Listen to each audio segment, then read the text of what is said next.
Bonjour à toutes et tous, nous sommes en direct de mon appartement. C'est là que je vais préparer les 4 vélos qui vont partir en voyage.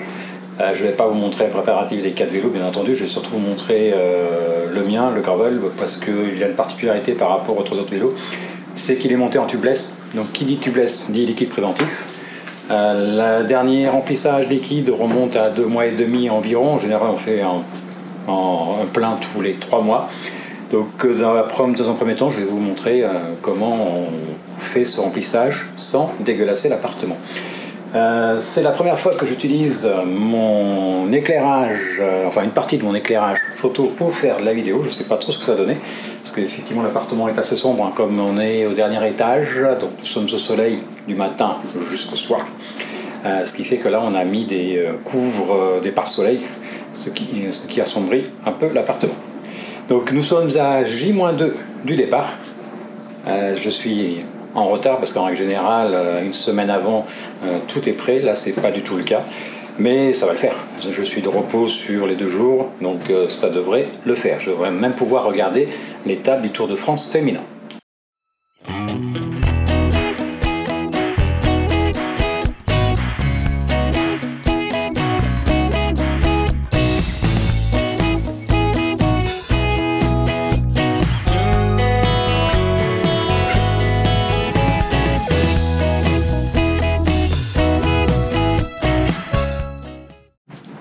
Alors pour faire ce remplissage proprement de mon liquide préventif, donc déjà il faut du liquide préventif, et j'ai ici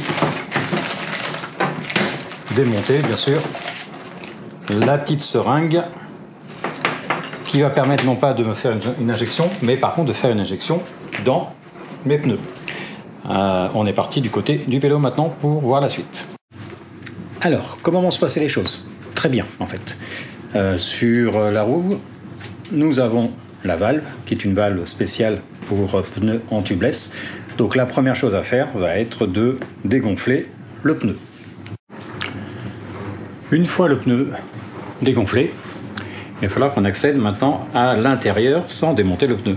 Donc pour ce faire, la valve se décompose en 2 parties. Notamment, la partie qui nous intéresse, c'est la partie obus qui se trouve ici, juste en dessous de la petite valve ici. Donc cette partie-là que nous allons devoir démonter, et pour ce faire, il va falloir utiliser un démonte-obus qui va nous permettre de dévisser l'obus.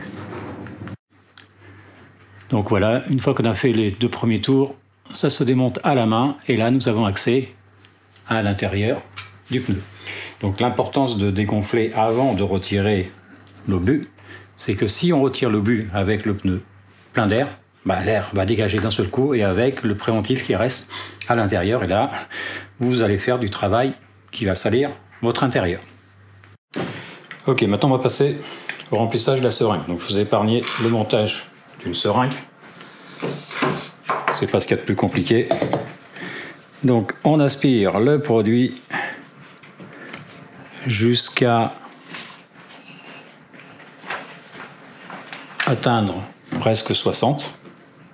Et maintenant, la partie qui n'est pas compliquée finalement, on rentre la seringue dans la valve et on n'a plus qu'à appuyer tranquillement, tout doucement, pour y injecter le liquide préventif.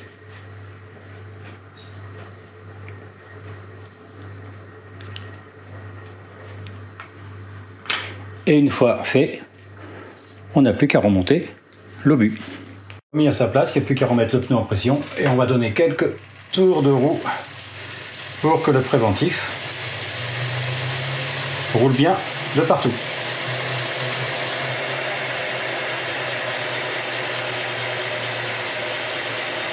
Et ensuite, il n'y a plus qu'à refaire exactement la même opération avec le pneu à l'avant. Donc voilà, partie préventif terminée. Je vais passer au nettoyage du vélo. Donc ça, je ne vais pas vous montrer en nettoyant un vélo comme en nettoyant un vélo.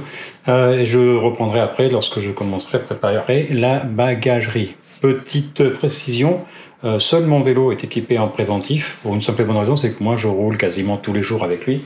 Mes enfants et ma femme, encore moins, roulent très très peu souvent. Voilà pourquoi le préventif ne serait pas de bon aloi pour les 3 autres vélos. Donc je pars au nettoyage et je vous retrouve après. Voilà, opération nettoyage du gravel terminée. Il me reste à faire la même opération à part le préventif sur les 3 autres vélos. Avant cela, je vais vous montrer en fait l'outillage que j'embarque dans un petit bidon, spécialement conçu à cet effet. Hein. Le bouchon, c'est un bouchon, il n'y a pas de boire. De toute façon, même si vous voulez boire, dedans il n'y a rien à boire. Donc dans ce bidon, je vais mettre en fait des choses qui peuvent m'être utiles. Comment dire, ou sur lequel je vais pouvoir accéder assez rapidement. Donc il y a une chambre à air, bien entendu, parce que même si je suis en tubeless, il peut y avoir des raisons qui font que je ne vais pas pouvoir colmater un trou avec les mèches ou avec uniquement le préventif. Donc il va falloir mettre une chambre à air. J'embarque ici les découpes d'un ancien pneu de route. Donc ça sert à quoi? Ça sert lorsque vous avez en fait une déchirure sur le flanc, ou bien sur quasiment sur la roue même qui touche au sol. Ça permet de pouvoir mettre ça dans le pneumatique où c'est déchiré. Ça vous fait un pneumatique de secours et ça peut permettre de pouvoir regagner la ville la plus proche pour faire un changement de pneu. Donc c'est une chose à laquelle on pense rarement, mais à prendre. J'embarque bien entendu un multitool. Voilà. Cette petite chose-là, c'est quelque chose qui me permet, lorsque je change mon préventif, de pouvoir nettoyer l'intérieur de ma valve. J'embarque des mèches, des montes pneus et éventuellement un bâton de colle rustine qui peut toujours servir pour les autres vélos. Cette clé-là, cette grosse clé, je l'embarque parce qu'elle me permet de pouvoir déverrouiller la roue arrière du VAE de ma femme. Et chose que je vais mettre à part, mais que je prends aussi, bien entendu, de l'huile. Ça peut toujours servir.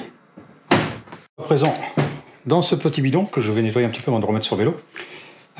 Et ensuite, je vais le poser sur le bas de mon cadre, bien fixé, parce que si on le laisse comme ça sur le porte-bidon, avec les secousses, hop là, ça tombe. Donc il faut prévoir une petite attache pour le fixer au porte-bidon. Et le tour est joué. Donc voici le bidon fixé sur le porte-bidon. C'est un porte-bidon classique, hein, comme celui d'en haut, sauf que là-haut j'ai une marque différente du bas. Et donc ici j'ai rajouté simplement une petite sangle velcro pour que voilà, il ne bouge plus. Et bien sûr, je ne vous ai pas parlé, mais ça fait partie de l'équipement obligatoire. La pompe à vélo, hein, autant à la maison j'ai une pompe à pied, mais vous comprendrez bien que je ne vais pas partir avec la pompe à pied sur le trajet. Donc pompe à vélo Zefal qui, ma foi, fait très très bien son job. Hein. J'ai eu l'occasion de l'utiliser une fois déjà et ça gonfle bien. J'ai été surpris parce que c'est quand même une petite pompe, mais elle fonctionne bien. Donc prochaine étape, ça va être la bagagerie, le plus compliqué. Donc lentement mais sûrement, les choses avancent dans le montage, dans sa version bikepacking de mon gravel. Donc j'ai fait quelques petites modifications. J'ai retiré les 2 porte-bidons pour pouvoir installer à sa place une sacoche de cadre qui me prend l'intégralité du cadre, dans lequel je vais mettre du matériel. Sur l'arrière, nous avons le petit bag qui va venir accueillir le sac arrière. La même chose sur l'avant. Je fais un peu d'ombre. Voilà. La même chose sur l'avant. J'ai un premier porte-bidon installé sur le guidon, je vais en installer un deuxième ici, comme ça j'aurai toujours mes 2 bidons à portée de main. Et quant à la pompe, en fait elle était installée dans la petite sacoche de dessus de cadre. Donc maintenant je vais passer au changement de mon axe arrière, de manière à pouvoir y adapter la remorque, et c'est ce que je vais vous montrer dans quelques secondes. Donc, changement de l'axe arrière. L'avantage avec le gravel, c'est que j'ai ici une petite manette qui me permet de pouvoir enlever ou remettre l'axe sans avoir besoin d'utiliser une clé. Donc on dévisse. Voilà. Et on retire l'axe. Posez tranquillement le vélo. Et donc voici l'axe qui va venir le remplacer, qui a cette particularité de pouvoir avoir un surplus ici, qui permet de pouvoir mettre l'attache en banque. Donc il n'y a plus qu'à le re-rentrer en vis. Et voilà, le tour est joué. C'est aussi simple que ça. Donc, les vêtements, très importante. Donc on n'emporte pas, alors chacun va porter ses propres vêtements. Donc là c'est ma panoplie pour les 12 jours, on va dire ça comme ça. Donc ça c'est la partie civile. Voilà. Ici nous avons la partie cycle, donc je prends uniquement 2 cuissards, 3 maillots avec un coupe-vent et manchettes, une paire de mitaines bien sûr, et 3 paires de chaussettes. Avec tout ça, je fais très très largement les 10 jours. Et tout ceci va rentrer dans ce petit sac. J'avais failli oublier, dans les vêtements que j'emporte, bien entendu, le vêtement de pluie de chez Ekoi, que je pense vous avoir déjà présenté sur une randonnée à pied qui était quelque peu humide. Donc vêtements de pluie, pourquoi? Parce qu'on a beau partir en mois d'août, ça n'exclut pas le risque de se prendre 1 ou 2 saucées pendant le trajet. Et ça nous est déjà arrivé, on est parti une fois sur le mois de juillet, on sortait d'une canicule et on s'est fait les 4 premiers jours de notre voyage sous la pluie. C'était très désagréable. Donc du coup, vêtements de pluie, et j'en aurai fini pour la partie vestimentaire. Donc voilà, le premier vélo, le mien, quasiment prêt. La configuration va certainement quelque peu changer en cours de route, mais ça ne sera pas du gros changement. Non, là il est bien dans sa configuration maximale. Il n'y aura plus qu'à me réhabituer à rouler aussi chargé, mais c'est vrai que lorsqu'on est en vacances vélo-tourisme, on ne cherche pas la rapidité, hein, la vitesse. En moyenne, si on fait déjà du 20 km/h, c'est déjà pas mal. Donc, il n'y a plus qu'à, comme je disais, J-2. Il ne reste plus qu'à trouver une place pour caser les tentes, puisque là-dedans, j'ai les 4 matelas de couchage. Mais mon fils Adrien va être à peu près sur la même config. Donc, on est bon. On est plutôt bon. Vivement le départ. Vivement samedi déjà pour rejoindre le camping qui va nous garder la voiture. Et ensuite, dimanche, pour les premiers coups de pédale entre Saumur et j'ai oublié le patelin. Enfin bref, vous verrez ça lorsque je commencerai à poster les vidéos de nos vacances. Et bien sur ce, je vous souhaite une bonne quinzaine pour le mois d'août. Et puis on se retrouve, si tout va bien, pour une première vidéo fin août, début septembre. Merci à vous, à bientôt.